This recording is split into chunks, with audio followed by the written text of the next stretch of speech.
Hi hello ನಮಸ್ಕಾರ. ನಾನು ಚೆನ್ನಾಗಿದ್ದೇನೆ, ನೀವು ಕೂಡ ಚೆನ್ನಾಗಿದ್ದೀರಿ ವೀಕ್ಷಕರೇ ಅಂದ್ಕೊಳ್ತೇನೆ. ಇವತ್ತು ನಾನು ನಮ್ಮ ಹಳ್ಳಿಯ ಅಕ್ಕಪಕ್ಕದಲ್ಲಿ ಸ್ವಚ್ಛತಾ ಕಾರ್ಯಾಗಾರವನ್ನು ಹಮ್ಮಿಕೊಳ್ಳಲಾಗಿದೆ. ನಾನು ಕೂಡ ಅದರಲ್ಲಿ ಭಾಗಿಯಾಗಿ ಒಂದು ಸ್ವಚ್ಛತಾ ಕಾರ್ಯಾಗಾರದಲ್ಲಿ ಕೆಲಸ ಮಾಡ್ತೇನೆ. ಯಾಕಂತ ಹೇಳಿದ್ರೆ ನಾನು ಪ್ರತಿದಿನ ಈ ಒಂದು ಸ್ವಚ್ಛವಾಹಿನಿ ಗಾಡಿಯಲ್ಲಿ ಕಸಗಳನ್ನು ಕಲೆಕ್ಟ್ ಮಾಡಲಿಕ್ಕೆ ಅಂಥೇಳಿ ಮನೆ ಮನೆಗಳಿಗೆ ಹೋಗ್ತಾ ಇದ್ದೇನೆ. ಹಾಗೆ ಇವತ್ತು ನಮ್ಮ ಗ್ರಾಮಾಂತರ ಪ್ರದೇಶಗಳಲ್ಲಿ ಈ ಒಂದು ಸ್ವಚ್ಛತಾ ಕಾರ್ಯಾಗಾರವನ್ನು ಹಮ್ಮಿಕೊಳ್ಳಲಾಗಿದೆ. ಈ ಒಂದು ಸ್ವಚ್ಛತಾ ಕಾರ್ಯಾಗಾರದಲ್ಲಿ ತಾವೆಲ್ಲರೂ ಭಾಗಿಯಾಗಿ ನಮ್ಮ ಗ್ರಾಮ ಸ್ವಚ್ಛ ಗ್ರಾಮ ಮಾಡಲು ನಾವೆಲ್ಲರೂ ಕೈ ಜೋಡಿಸೋಣ. ನಾನು ಹೇಳಿದ ಹಾಗೆ ಈಗ ಸ್ವಚ್ಛತಾ ಕಾರ್ಯಕ್ರಮವನ್ನು ನಾವೀಗ ಮಾಡ್ತಾಯಿದ್ದೇವೆ. ಈ ಒಂದು ಸ್ವಚ್ಛತಾ ಕಾರ್ಯಕ್ರಮದಲ್ಲಿ ಮಹಿಳೆಯರೇ ಸೇರಿಕೊಂಡು ಕಸಗಳನ್ನೆಲ್ಲ ಕಲೆಕ್ಟ್ ಮಾಡಿ ಗಾಡಿಗಳಿಗೆ ಹಾಕ್ತಾಯಿದ್ದೇವೆ. ಈ ಒಂದು ಪ್ಲಾಸ್ಟಿಕ್ಗಳು ಬೀಳೋದ್ರಿಂದ ಬೇರೆ ಬೇರೆ ಥರದ ರೋಗಗಳು ಬರೋದ್ರಿಂದ ಜನರು ರೋಗಕ್ಕೆ ತುತ್ತಾಗ್ತಾ ಇದ್ದಾರೆ. ಆ ಒಂದು ಕಾರಣಕ್ಕೆ ಈ ಒಂದು ಪ್ಲಾಸ್ಟಿಕ್ಗಳನ್ನು ರೋಡಲ್ಲಾಗಿರ್ಬೋದು, ಅಂಗಡಿ ಮುಂಗಟ್ಟುಗಳಲ್ಲಾಗಿರ್ಬೋದು, ಅಥವಾ ಚರಂಡಿಗಳಲ್ಲಾಗಿರ್ಬೋದು, ಅಥವಾ ಬೀದಿಗಳಲ್ಲಾಗಿರ್ಬೋದು, ಎಲ್ಲೂ ಬಿಸಾಡಬಾರ್ದು ಅನ್ನೋ ಒಂದು ಉದ್ದೇಶದಿಂದ ಈ ಒಂದು ಸ್ವಚ್ಛತಾ ಕೆಲಸವನ್ನು ಮಾಡ್ತಾಯಿದ್ದೇವೆ.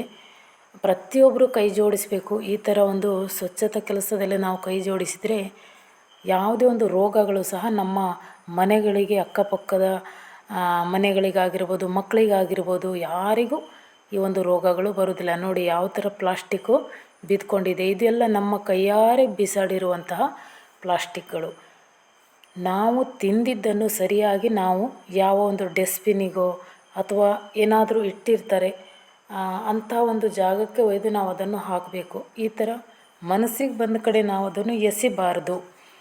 ಇದರಿಂದ ತುಂಬ ಸೊಳ್ಳೆಗಳು ಉತ್ಪತ್ತಿಗಳಾಗಿ ನಮಗೆ ಬೇರೆ ಬೇರೆ ರೋಗಗಳಿಗೆ ನಾವು ಕಾರಣಕರ್ತರಾಗ್ತೀವಿ. ಹಾಗಾಗಿ ನಾನು ಪ್ರತಿದಿನ ಈ ಒಂದು ಸ್ವಚ್ಛವಾಹಿನಿ ಗಾಡಿಗಳಲ್ಲಿ ಓಡಾಡ್ತಾ ಇದ್ದೆ. ಹಾಗೆ ನಮ್ಮ ಜೊತೆಯಲ್ಲಿ ಇವತ್ತು ನಮಗೆ ಮಹಿಳೆಯರು ತುಂಬ ಸಪೋರ್ಟ್ ಕೊಟ್ಟಿದ್ದಾರೆ. ಆ ಸಪೋರ್ಟಿಂದ ಇವತ್ತು ಮತ್ತು ಎಲ್ಲ ಕಡೆ ಕ್ಲೀನ್ ಆಗ್ತಾ ಇದೆ. ಇದೇ ಥರ ನಾವು ಪ್ರತಿಯೊಂದು ನಮ್ಮ ಗ್ರಾಮಾಂತರ ಪ್ರದೇಶಗಳಲ್ಲಿ, ಗ್ರಾಮೀಣ ಪ್ರದೇಶಗಳಲ್ಲೂ ಸಹ ನಾವು ಸ್ವಚ್ಛವಾಹಿನಿಯ ಗಾಡಿಗಳಲ್ಲಿ ನಾವು ಸ್ವಚ್ಛತಾ ಕಾರ್ಯಕ್ರಮ ಆಗಿರ್ಬೋದು, ಅಥವಾ ನಾವು ಮಹಿಳೆಯರೇ ಸೇರಿ ಎಲ್ಲ ಕಡೆ ಸ್ವಚ್ಛ ಮಾಡಿ ಗಾಡಿಗಳಿಗೆ ಕಸವನ್ನು ಹಾಕಿದರೆ ಯಾವುದೇ ಒಂದು ನಮಗೆ ಇದರಿಂದ ರೋಗಗಳು ದೂರ ಮಾಡಲಿಕ್ಕೆ ಒಳ್ಳೆಯ ಅನುಕೂಲ. ನೋಡಿ ಈ ಥರದ ಕಸಗಳನ್ನು ಹಾಕ್ಲಿಕ್ಕಂತ ಹೇಳಿ ಇಟ್ಟಿದ್ದಾರೆ, ಆದರೆ ಅದರಲ್ಲಿ ಯಾರೂ ಕಸ ಹಾಕೋದಿಲ್ಲ. ನೋಡಿ ಸೈಡ್ ಬಿಸಾಡ್ತಾರೆ. ಹಾಗಾಗಿ ಇವತ್ತು ನಾವು ಈ ಒಂದು ಸ್ವಚ್ಛತೆ ಕೆಲಸದಲ್ಲಿ ಇದ್ದಿದ್ದಕ್ಕೆ ನನಗಂತೂ ತುಂಬ ಖುಷಿ ಆಗ್ತಾಯಿದೆ. ದಿನ ನಾವು ಒಬ್ಬರೇ ಹೋಗಬೇಕಿತ್ತು, ನನ್ನ ಜೊತೆಯಲ್ಲಿ ಒಬ್ಬರು ಬರ್ತಿದ್ರು. ಆದರೆ ಇವತ್ತು ನನಗೆ 4-5 ಜನ ಮಹಿಳೆಯರು ನನ್ನ ಜೊತೆಯಲ್ಲಿ ಸಿಕ್ಕಿದ್ದಾರೆ ಅಂತ ಹೇಳಿದ್ರೆ ಅದು ನನ್ನ ಸೌಭಾಗ್ಯ. ಇನ್ನು ಮುಂದಿನ ದಿನಗಳಲ್ಲೂ ಇನ್ನು ಹೆಚ್ಚಿನ ಸಂಖ್ಯೆಯಲ್ಲಿ ನಮಗೆ ಈ ಒಂದು ಸ್ವಚ್ಛತೆಗೆ ಕೈ ಜೋಡಿಸ್ತಾರೆ ಹೇಳಿ ಅಂದ್ಕೊಂಡಿದ್ದೇನೆ. ನೋಡಿ ಇದು ಬಸ್ ಸ್ಟ್ಯಾಂಡು. ಸಂಜೆ ಟೈಮಲ್ಲಂತೂ ಈ ಬಸ್ ಸ್ಟ್ಯಾಂಡಲ್ಲಿ ಕೂತ್ಕೊಳ್ಳಿಕ್ಕೆ ಆಗೋದಿಲ್ಲ. ಬಸ್ಸಿಗೆ ಹೋಗ್ಬೇಕಂತ ಹೇಳಿದರೆ ಆ ಕಡೆ ಈ ಕಡೆ ನಾವು ಕೈಯಲ್ಲಾಡಿಸ್ತಾನೆ ಕೂತ್ಕೊಳ್ಬೇಕು. ಅಷ್ಟೆಲ್ಲ ಸೊಳ್ಳೆಗಳು ಸಂಜೆ ಹತ್ರ ಅಲ್ಲಿ ಆ ಒಂದು ಬಸ್ ಸ್ಟ್ಯಾಂಡಲ್ಲಿ ಇರ್ತದೆ.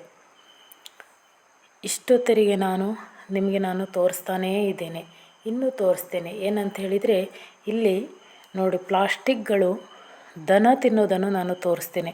ಈ ಹಿಂದಿನ ವಿಡಿಯೋದಲ್ಲಿ ನಾನು ಹೇಳಿದ್ದೆ, ದನಗಳಿಗೂ ಸಹ ಇದು ಒಂದು ಮಾರಕವಾದಂಥ ಈ ಒಂದು ಪ್ಲಾಸ್ಟಿಕ್ ಅಂಥೇಳಿ. ಆ ಪ್ಲಾಸ್ಟಿಕ್ನಿಂದ ದನಗಳು ಸತ್ತೋಗ್ತಾ ಇದ್ದಾರೆ.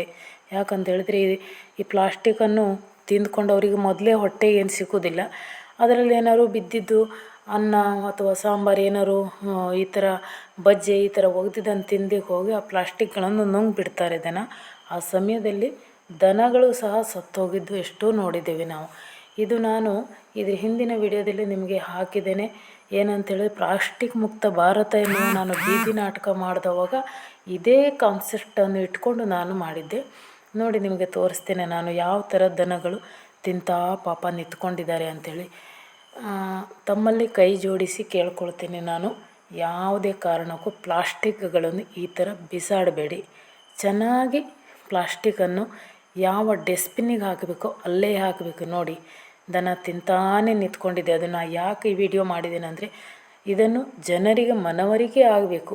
ನಾವು ಈ ಥರ ಬಿಸಾಡಬಾರ್ದು, ಇದರಿಂದ ದನಗಳಿಗೆ ಅಥವಾ ಜನರಿಗೆ ತೊಂದರೆ ಆಗ್ತದೆ ಅನ್ನೋದನ್ನು ಕಾಣಬೇಕು ಅಂತೇಳಿ ನಾನು ಇದು ವಿಡಿಯೋ ಮಾಡಿದ್ದು.